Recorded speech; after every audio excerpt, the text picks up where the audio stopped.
Good morning everyone. Lunes na naman. Trabaho na naman tayo kakabsat. Naimbag nga daw tayo ang amin.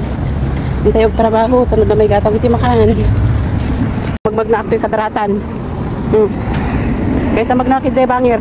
Tagliklik hawak manan. Oh, kita? Nakasinila sa kailangan. Treto sa kakak nagatel. Tampay urin na imbag. Oh, ayan. So ayan o, ang bus stop. Oh, di ay. Yapan tayo, naguray itilugan. Ako, awan pa ginak na lugang ko. Ayan, kakabsat. Palit muna tayo ng damit kasi. Ayan, umpisa na naman ang trabaho. Bukas, tapos lutuan ko yung alaga ko ng pagkain niya kasi hindi pumasok. So, ayan, magpalit muna tayo ng damit bago sa sabak. Hindi pa ako nagkape. Sabay ko na gumawa ng kape ko. So, ayan, nakapagpalit na tayo ng damit. So, lutuan na natin si alaga. Lutuan ko ng oats. Kasi yun ang kain niya. Ang oats.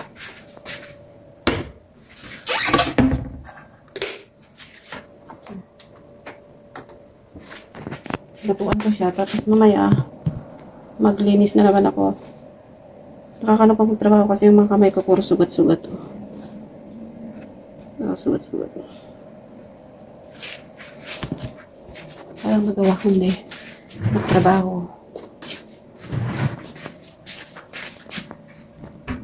So, ayan, ang technique ko kasi hindi kumabot. So, tignan nyo. Diba? Dilit lang. Oops. Yun ang technique. Sungkit-sungkitin lang. Diba?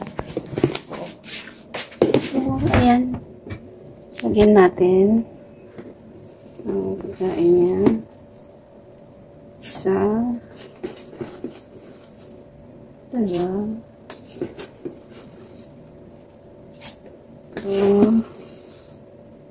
Apat.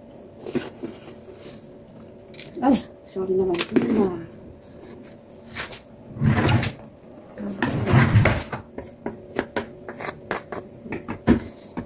Ayan. Ituin natin ang pagkain ni Don Julio.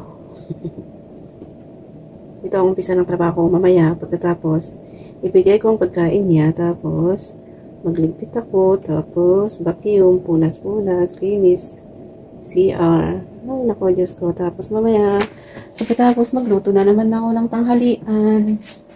Pagkatapos ng tanghalian, kung may mga plantsahin na mga uniform nila, magplansya ako, tapos pahinga, tapos magluto na naman ng dinner. Ganon ang trabaho, kakabsat. So, diba, ang ganda ng buhay abroad. Ganon talagang buhay, tiis-tiis lang. Kaya natin yan, laban, diba? O, ayan, kumukulo na. So, ayan, isabay ko na rin ang aking almusal, ang aking kape. Dapat mag-almusal bago mag-trabaho para may lakas, diba? O sige na, kakabsat. Ingat po tayong lahat.